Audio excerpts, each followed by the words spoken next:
Hi guys, welcome back to my channel. So today is a pretty serious video, I guess. It's something that I am not going to be joking around with, and it's something that I feel like there should be awareness brought to it. So it's something that I'm going to bring awareness to in whatever way I can. So as you guys can tell, I have been super spotty with when I upload, and if I upload. I think the last time I uploaded one was like 3 weeks ago, if that. I know it was like a nail related video because that was something I was getting into and I'm still getting into, but I kind of wanted to explain why I have been lacking so much when it comes to videos and where I've been and how I've been feeling, kind of thing. So today I am going to be talking about postpartum depression, which is something which is very serious, and it's something that I feel like is not spoken about at all or nearly as much as it should be. And I keep looking away. That's so annoying. But yeah, I feel like it's something that isn't spoken about when it comes. So yeah, like I said, it's something that I feel like isn't spoken about enough, and it's something that as new moms we aren't prepared for because no one really tells you these things, or at least in my scenario. Again, we're all different, but I didn't really have mommy friends before me. I don't have much family here at all. My mom didn't really go through it, so I'm the oldest sibling, so I definitely wasn't prepared for it at all whatsoever.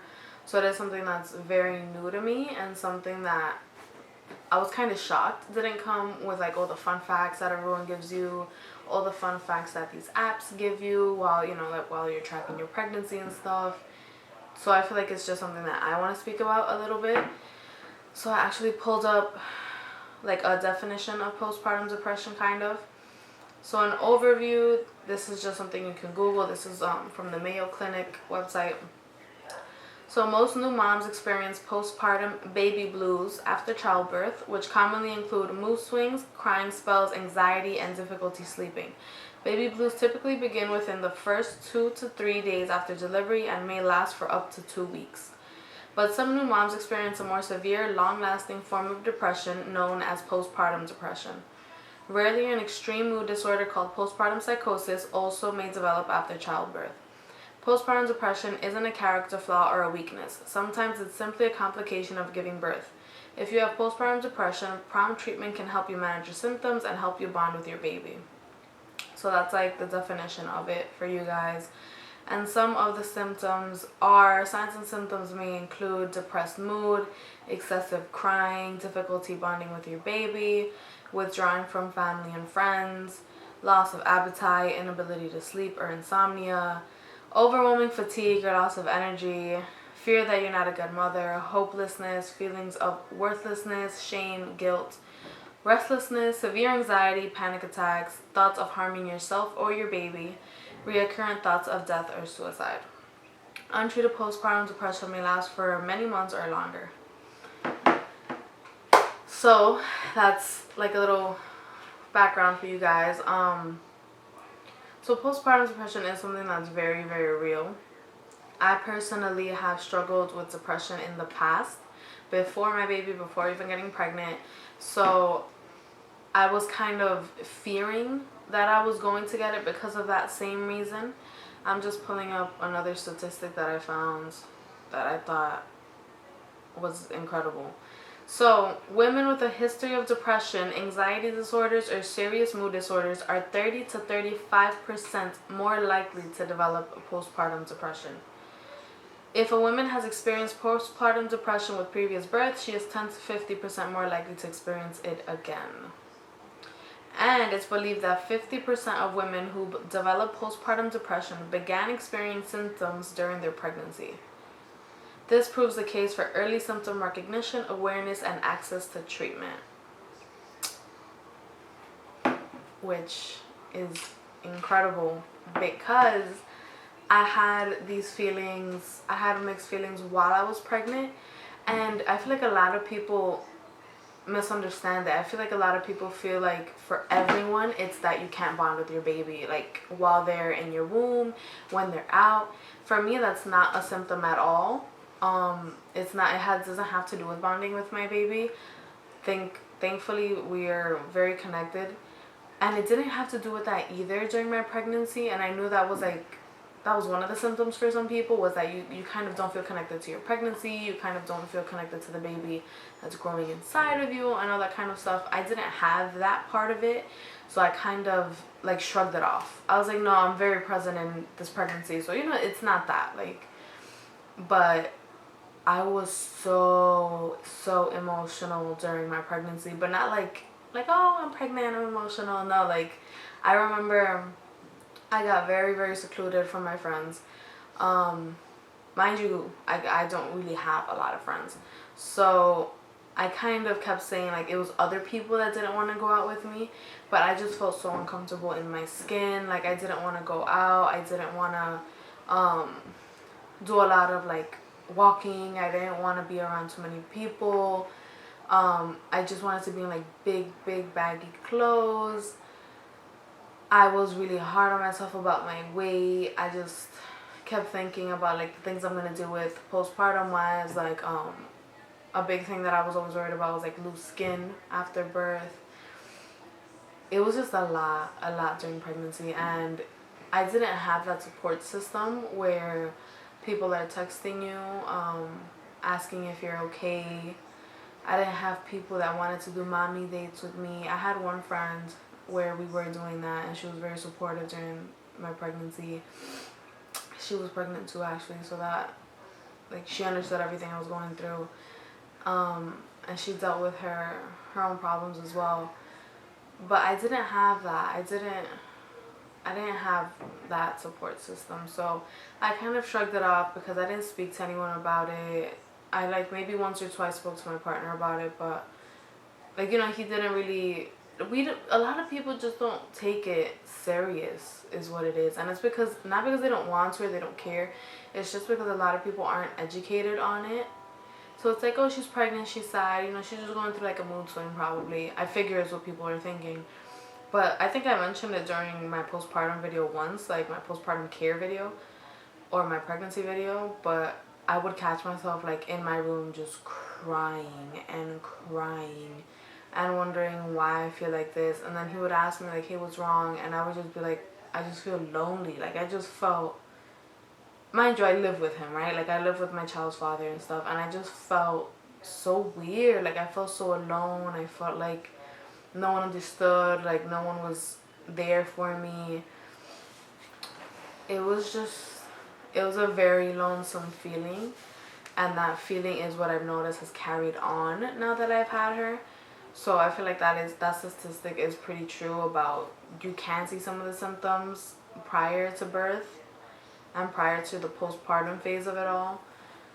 So I've just kind of been going through it, guys. I have just really been going through it, and it's okay. I give myself the right to feel the way I do because you go through a lot. Like your body goes through a lot. I'm gonna try to see if I can insert some pictures for you guys to kind of understand where I'm coming from, or kind of have like a visual of where I'm coming from. Before I had my baby girl, before I had her, I had gained some weight, right? Because you're in a relationship, you start going out, you start eating, you start not letting yourself go, but you're kind of not that hard on yourself, So before my relationship, I was a solid max 145 weight wise, 145 pounds, and most of it was muscle. I was a total gym rat. I was working out like 6 days a week, if not 7. I was doing weightlifting. I was doing some cardio. I was pretty good on my eating, my lifestyle. I don't call it a diet because I was just eating well. I wasn't restricting myself from anything. I was super active. I was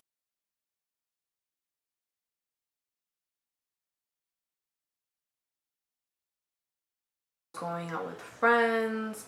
Obviously I wasn't pregnant, so that's when people invite you out to go out. to drink, to eat, you know, whatever. So then I got into my relationship and I gained some weight. Before I got pregnant, I was 180, I believe, so that was already a big change. And then I got pregnant, and I think I had her at 240 pounds. I had her at 240, and that was my biggest ever, like my highest weight ever. I didn't work out during my pregnancy. I wasn't really active besides just walking and working my shifts at work. That was it. And now, after having had her, I believe I'm like 220 or a little less. Or to be honest, probably on the 220 mark. I haven't weighed myself in like a month, but she is already like 6 months. So I've been pretty steady on the 220. So I'm probably going to insert a picture of the 145 when I was a gym rat and the like 220 that I am now. So that's almost 100 pounds. Well, it was 100 pounds when I had her. Now it's a little less.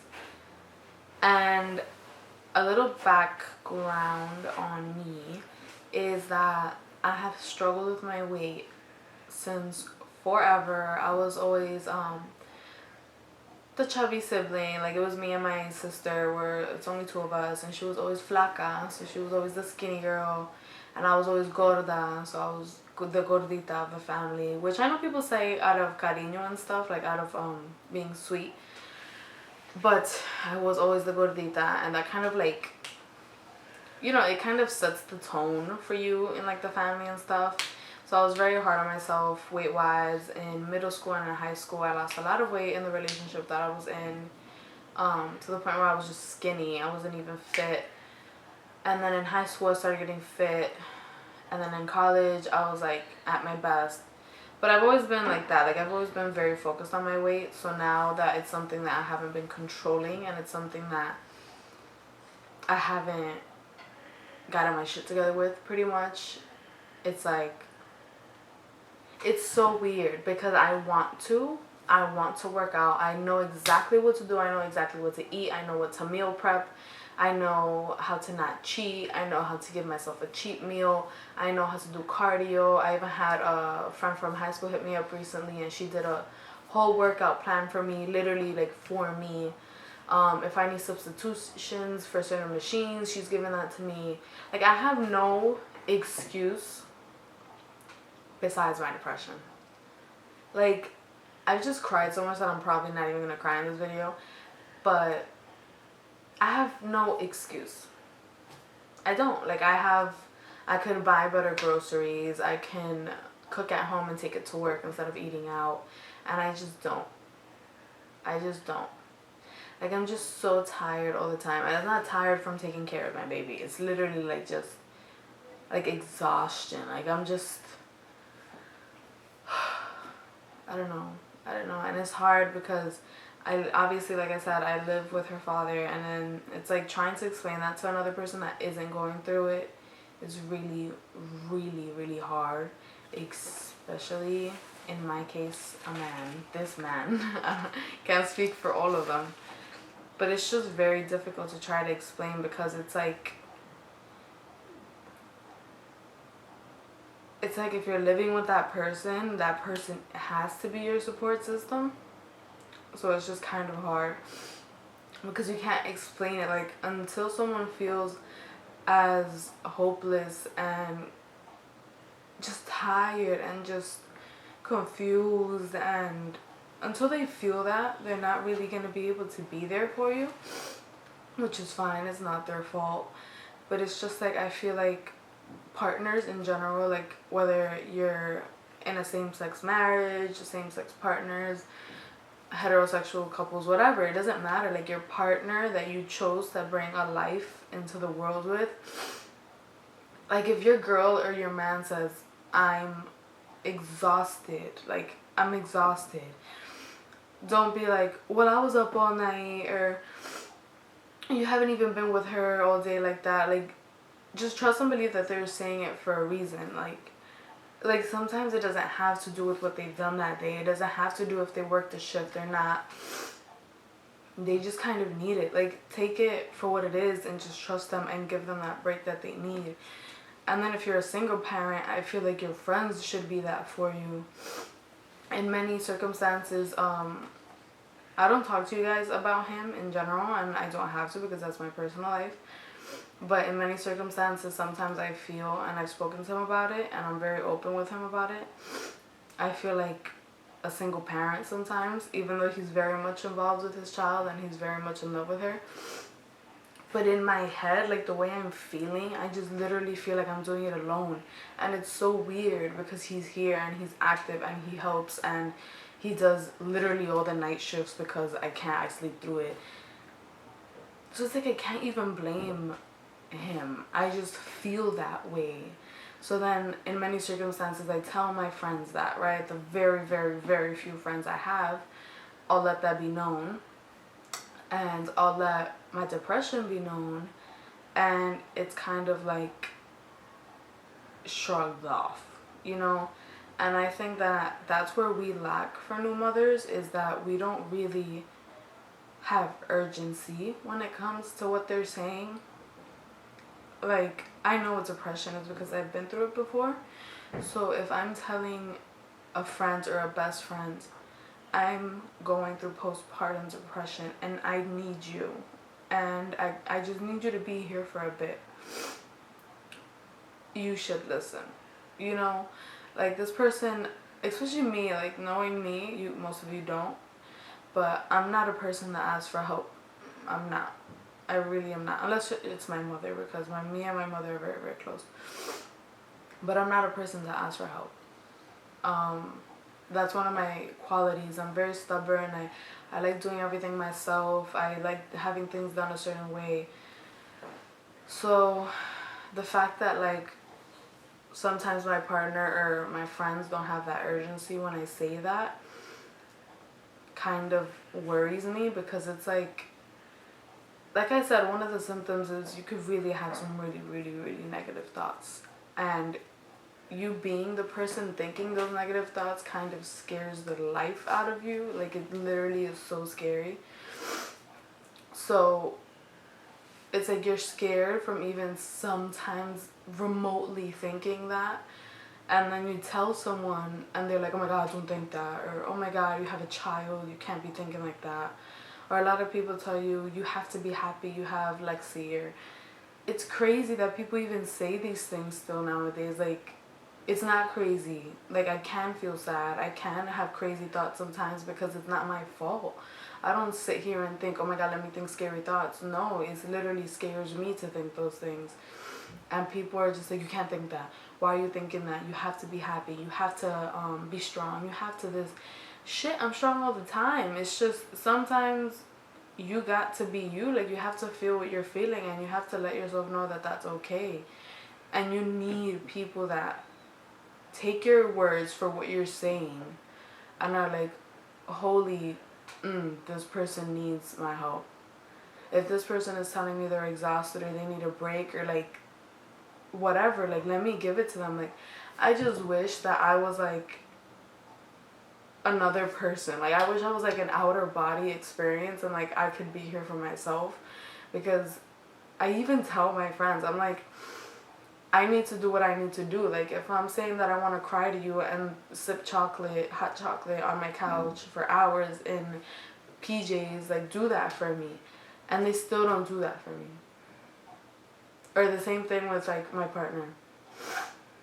If I'm telling you exactly what I need, and this goes for any mother or any single father, any single mother, whatever it may be, if they're telling you what they need, please listen to them. Please. Like, you don't want to regret it. You don't want this person to stop being your friend, stop being your partner, stop being whatever, because you didn't just understand them. Like, you didn't take what they said and run with it. You didn't believe them. You didn't trust them. Like, they know what they need sometimes. Sometimes. I know what I need.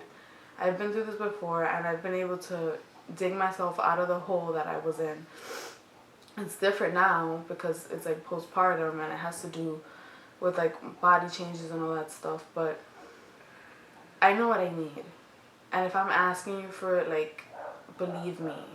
Be there for me. Like, literally the whole day I do not text anyone besides him. And that's if like we do, because you know we're both at work or someone's with a baby or whatever. I don't text friends. I just feel like if my friend or my best friend was pregnant or had a baby or this, that, and the other, and I've had friends that had babies, and I've been pretty good at being like, hey, how are you? Are you okay? I know one of them was going through postpartum depression, and she was very honest with me and very open, and I was like, wow. So I just hit her up after, and I'd be like, hey, are you okay, mama? Like, let me know if you need anything, this and that. But I just feel like that goes such a long way. I'm like, sorry, I do this a lot now. But I feel like that goes such a long way, just being like, hey, how are you? Do you need anything? And even if they don't want to tell you, like, at least you asked, you know? Another thing, because now I'm thinking about my friends or whatnot, I feel like new moms sometimes could be the harshest, like, critics of other moms. And I don't understand. I really don't understand. Like, I was friends with someone, and she had a child, and she, you know, she raised her son the way she wanted to raise him, the way she believed was right. From what I recall, not once did I say, why are you doing this? Why are you doing that? Like, I literally would take advice when I was given it. But never once did I judge her. Never once did I ask, you know, why are you doing this? Or you should do this. Never. Like, it's just not my place, you know? If you ask for help or if you ask for advice, I'll give it to you. But never once would I, like, judge you or judge the person you are. And then this person was really, really close to me, and this was a person that I was kind of like very open with, and it just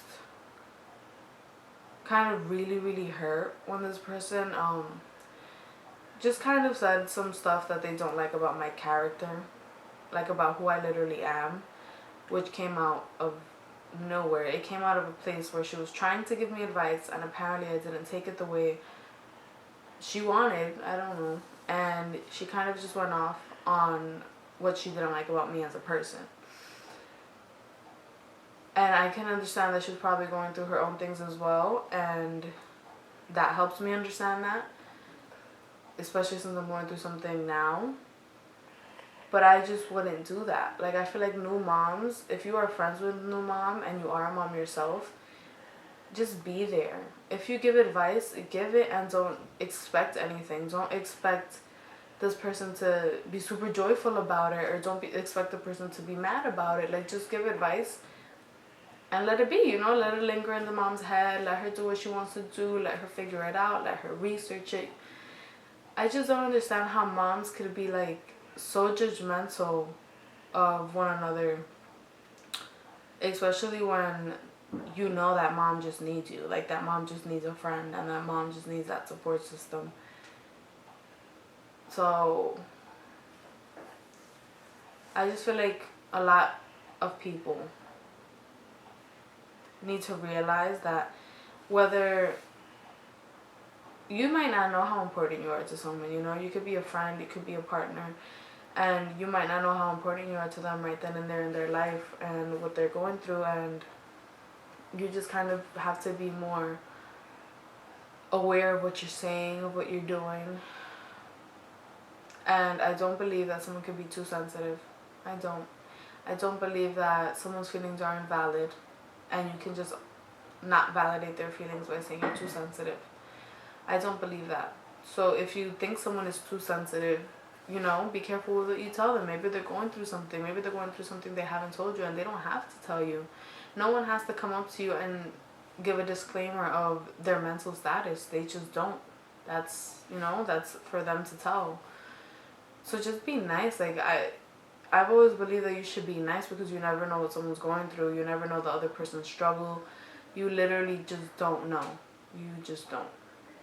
If anyone can vouch for this, anyone that knows me in the real world, the outside world, if you see me at work, I am giggly, I'm laughing, I'm bubbly. Everyone I make everyone laugh at least once a shift. Like, I'm like the funny person, you know? I'm the clown, I'm the jokester.